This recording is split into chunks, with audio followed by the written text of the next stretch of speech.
93 años de vida republicana, el Perú tiene hoy, por fin, todas sus fronteras delimitadas. El 27 de enero del año 2014, la Corte Internacional de Justicia de La Haya emitió un fallo histórico. Fallo que terminó de establecer el límite marítimo entre Perú y Chile. Con este acontecimiento, el Perú culmina un larguísimo proceso que nos permite mirar al futuro con la esperanza de una verdadera integración. Hemos preparado un programa para contarles todo acerca de este fallo, cómo el Perú unido logró esta victoria y qué retos nos esperan de cara al futuro. Soy Norma Martínez y esto sucedió en el Perú.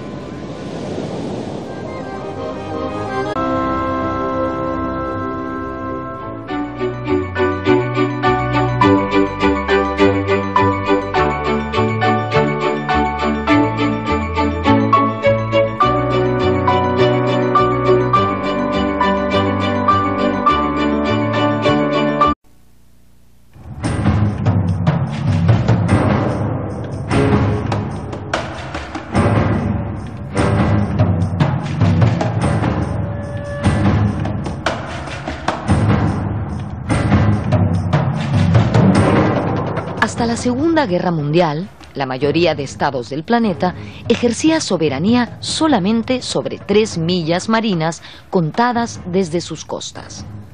Era una concepción exclusivamente militar y antigua, cuando los cañones de los buques solo alcanzaban esa distancia y se suponía era la mínima necesaria para la protección de las costas. Asimismo, una soberanía limitada convenía al interés de las grandes potencias que dominaban la navegación marítima. Así, sus flotas podían circular libremente por los mares.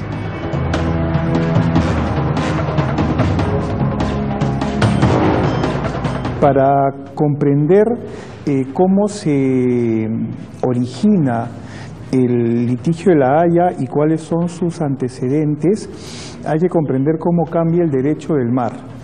El derecho del mar hasta 1945 era de carácter militar, es decir, las naciones ribereñas, las naciones que tienen costas, se protegían de ataques de otras naciones, de los buques de otras naciones, y antiguamente de ataques piratas, ¿no? Entonces, el mar territorial tenía por extensión el alcance de una bala de cañón. Eran 3 millas, después 6 millas. Al terminar la Segunda Guerra Mundial, diversos estados empezaron a preocuparse por las riquezas naturales en los mares adyacentes a sus costas. En primer lugar, el presidente norteamericano Harry Truman extendió los derechos soberanos de los Estados Unidos sobre su plataforma continental, pero sin fijar una distancia precisa. ¿Qué cosa pasa en 1945?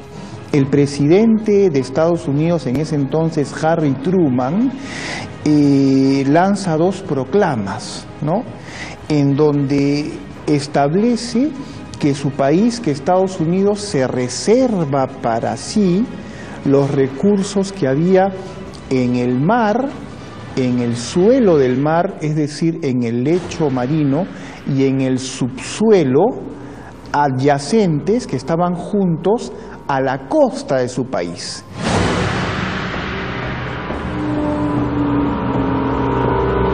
Entonces ahí el derecho del mar entra en un periodo de transición, porque el criterio para establecer cuál es tu mar ya no es militar, ahora es económico. Ahora lo que te interesa es proteger los recursos del mar que está al costado de tus costas.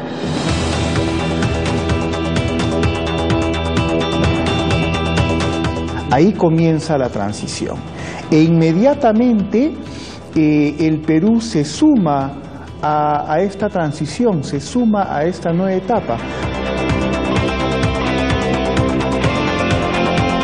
En el año 1947, tanto Perú como Chile proclamaron derechos marítimos que se extendían 200 millas náuticas desde sus costas.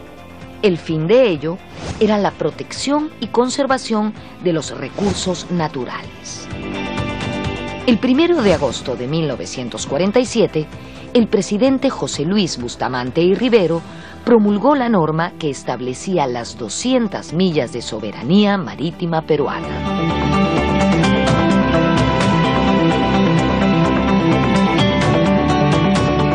Porque en 1947 el Perú y también Chile van a lanzar las famosas proclamas de las 200 millas. Es decir, lo que dicen Perú y Chile en estas proclamas de las 200 millas es que de la costa 200 millas mar adentro es el mar del país y por consiguiente los recursos de ese mar, los recursos en primer lugar pesqueros, pero también minerales, se los reserva ese país.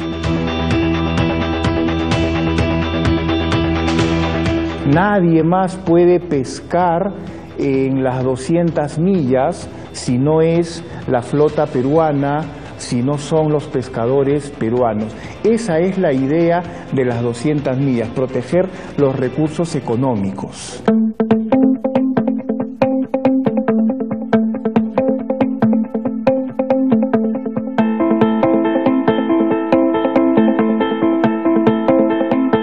En 1952-1954, Ecuador, Chile y Perú negociaron documentos a los que tanto Chile como Perú se referirían durante el proceso ante la Corte. Los tres países adoptaron como política internacional conjunta la tesis de las 200 millas. El objetivo de estos documentos era expresar una política común ante la comunidad internacional con el fin de preservar, proteger y defender sus recursos marinos ante las flotas pesqueras extranjeras.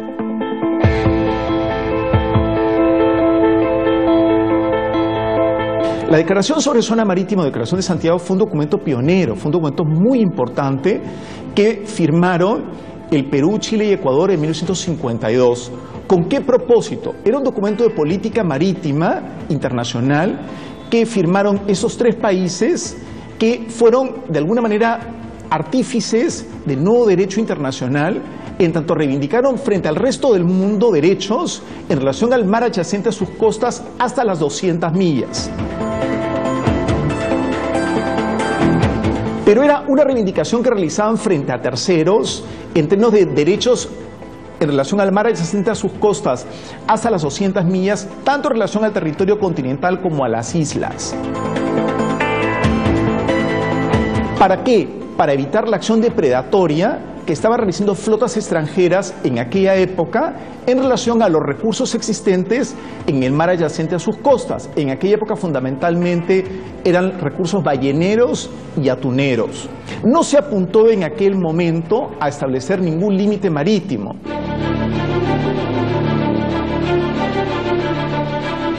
En esos años, las grandes flotas pesqueras de origen internacional no reconocían las 200 millas y se presentaban a pescar libremente donde querían.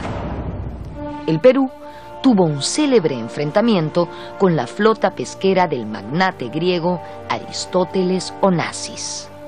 En este incidente, nuestro país hizo respetar su marco normativo sobre la reivindicación de las 200 millas.